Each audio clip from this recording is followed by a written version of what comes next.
¿Hay correlación en que un mandatario sea populista para que una estrategia de seguridad sea fallida? Al menos en México las cifras oficiales desmienten narrativas del Ejecutivo.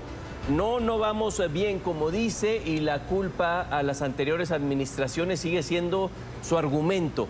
La realidad es una cifra récord de homicidios dolosos de 175.743 según el conteo de la misma Secretaría de Seguridad y Protección Ciudadana. La administración de Peña Nieto fue de 122,000 y la de Felipe Calderón 96,000 en sus 6 años, es decir, ya los superó. Las masacres también superan las 400, una cada 19 horas, según el organismo Causa en Común. Una tragedia en México. Nos contactamos hasta la ciudad capital con Roxana Juárez Parra, analista senior de Southern Pulse, organización de consultoría enfocada en política y seguridad en América Latina. También fue directora nacional de la Unidad Especializada en Terrorismo, Acopio y Tráfico de Armas de la Subprocuraduría Especializada en Investigación de Delincuencia Organizada, la CIEDO. Señora Juárez, bienvenida. Gracias por estos minutos.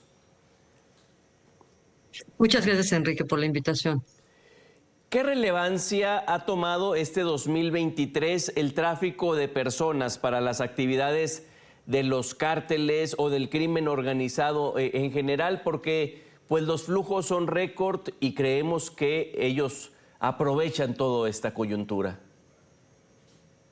Sí, por supuesto. Bueno, a ver, siempre en temas de seguridad tendríamos que empezar por la casa.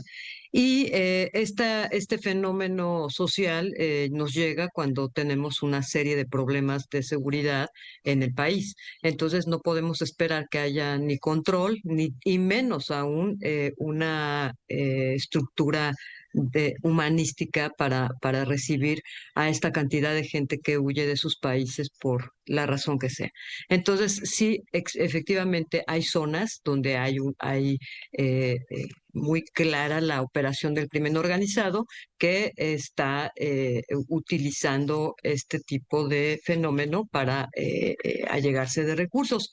En la frontera, por ejemplo, la frontera sur, en el estado de Chiapas, últimamente han habido una serie de conflictos con cárteles y tiene mucho, y uno de los ingredientes ya no solamente es el narcotráfico, es el tráfico de personas, porque no solamente es un éxodo de personas que vienen de países muy marginados, es además, y que buscan un mejor futuro, sino además son personas que han sido, de alguna manera, han involucrado una red de tráfico de personas que luego puede convertir en trata de personas en su recorrido a lo largo de un país tan grande como es México.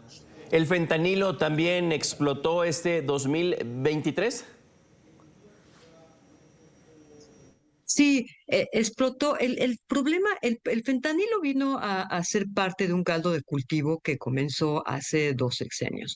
Después de haber abiertamente combatido al crimen organizado, capturando a las cabezas, digamos, principales de organizaciones delictivas como los Zetas, el cártel del Golfo, etcétera. Después de eso, bueno, se fragmentaron, se pulverizaron y se convirtieron en pequeñas organizaciones delictivas cuyo digamos, su modus operandi principal era quedarse en las zonas, mantener cierta territorialidad y entonces comenzar a hacer extorsiones, secuestros. El fentanilo resultó ser muy interesante para estas pequeñas organizaciones porque es una droga que tiene un margen de ganancia muy amplio, casi 2.700 veces de lo que cuesta originalmente los precursores químicos o lo que se invierte. Es una ganancia impresionante, pero ya no estamos hablando de este trasiego de droga que inclusive han documentado algunas series en la televisión, que es eh, llevar cocaína desde Colombia a Estados Unidos. Estamos hablando de una droga que no solamente se manda de México, se fabrica en México y se manda a Estados Unidos. Es una droga que también se queda en México. Ya tenemos casos documentados de adicciones en algunos estados fronterizos de México. Entonces, si tú te das cuenta, te puedes darte cuenta cómo ha cambiado esta forma en que opera en las organizaciones delictivas.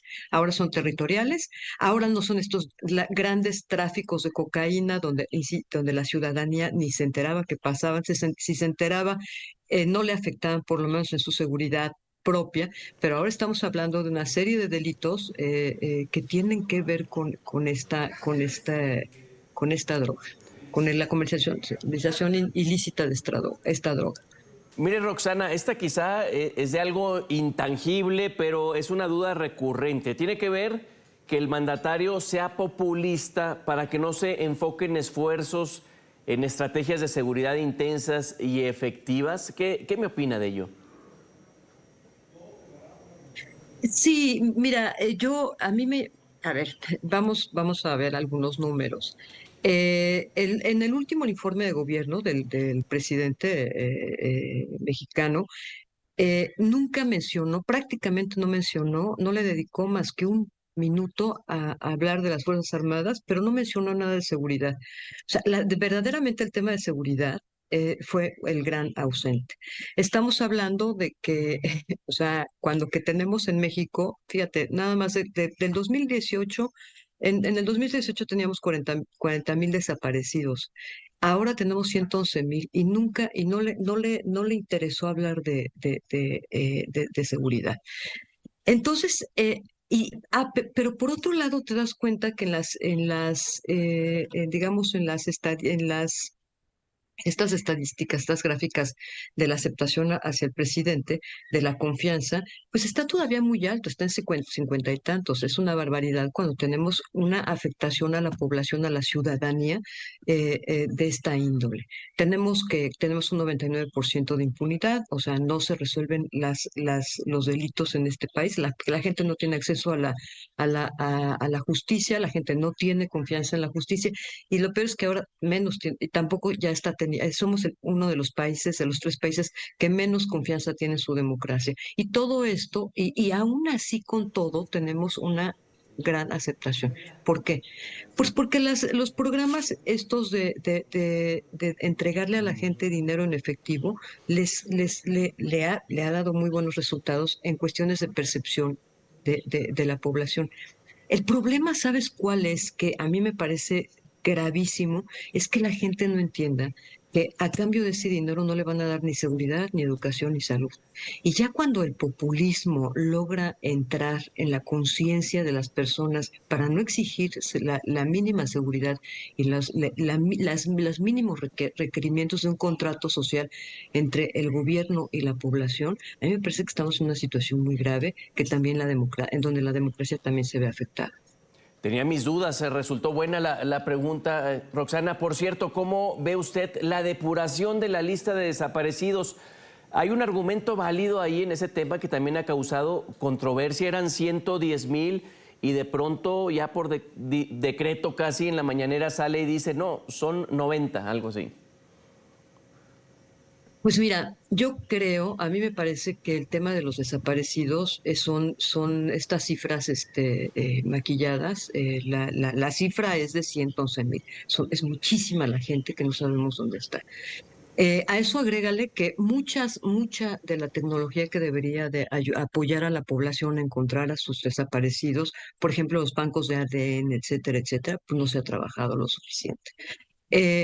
A eso agrégale que la gente no tiene forma de tener un sistema que le permita decir, a ver, tengo un desaparecido, dejo mi ADN para que en cuanto salga, cuando encuentren un cadáver, una persona o lo que sea, sepan que es un familiar mío. Entonces, pero a eso todavía hay que agregarle que en las últimas cifras que dieron, que me parecieron también una mentira, digo, hay que decirlo con todas las letras, con una mentira. Por ejemplo, el presidente sostiene que disminuyeron algunos delitos, ¿no? Los principales que son homicidio doloso, etcétera. Para darte un ejemplo de cómo las cifras están mal dadas, hay una gran mentira en de qué manera se presentan. Por ejemplo, en 2018 más o menos hubo 30, más o menos hubo un total de 30.844 víctimas o así. Según la información del gobierno, en el 2023 hubo una disminución de 11.3%. O sea, de las 30.844 víctimas, supuestamente disminuyeron a 27.000. Digo, pero no me dan los números. O sea, no son 19% menos, son 11.3% menos. Ellos dijeron que 19% menos. No, son 11.3% menos. Y eso, digo, está documentado. La ciudadanía, si quiere y buscar la cifra, ahí está. Ahora, por ejemplo, en términos de extorsión, por ejemplo, telefónica y presencial, hubo un incremento de 62%. Entonces, esto te habla de esto que yo te comentaba, cómo los delitos, por ejemplo, que están más cerca de la ciudadanía, se han incrementado de una manera impresionante. Es increíble. El robo a transportista, por ejemplo, hay un 28% menos. Perfecto. Y en algunas otras cifras puede uno ver eso. El problema es que no, en 5 años, esto se debería de haber reducido al 70%, no al 11%, al 10%, etcétera. A mí me parece que se presumen cosas que no deberían de presumirse porque es muy pobre el resultado.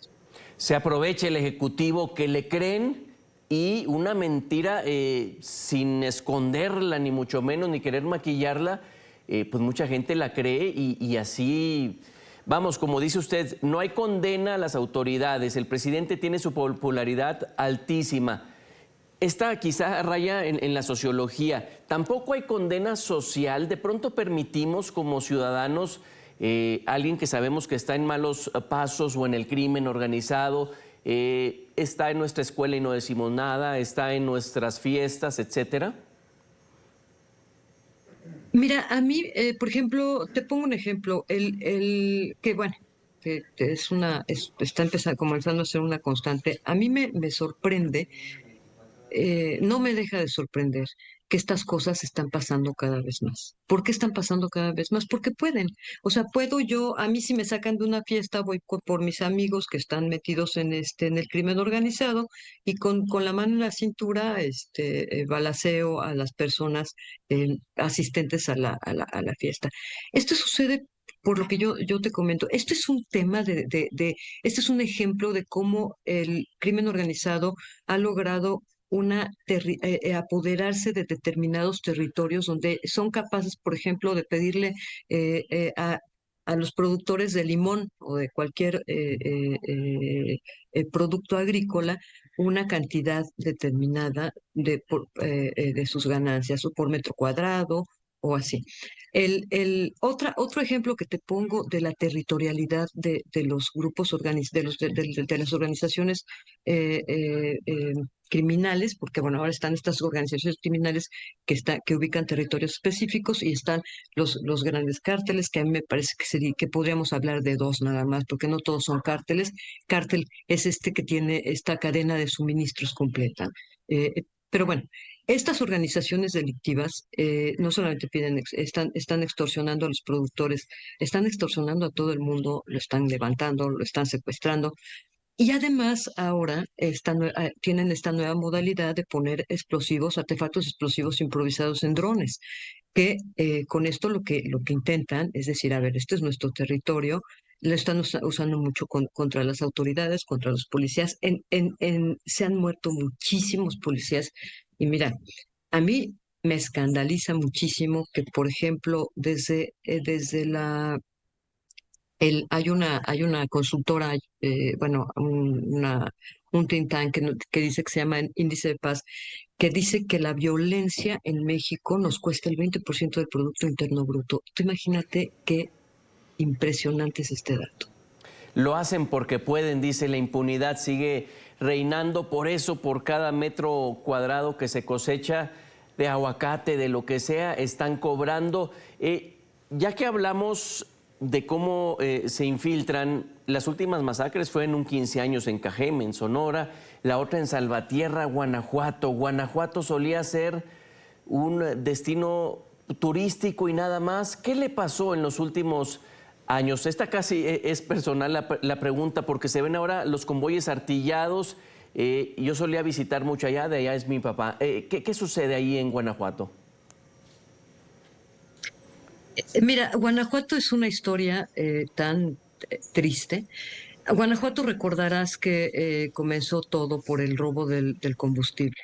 Eh, el- el- de hecho, esta organización delictiva, el mal llamado cártel de Santa Rosa de Lima, por la lógica que te comentaba de organización delictiva, a diferencia de cártel, lo que es. Este cártel de Santa Rosa de Lima, pues emergió a partir de la impunidad que significaba robarse el combustible.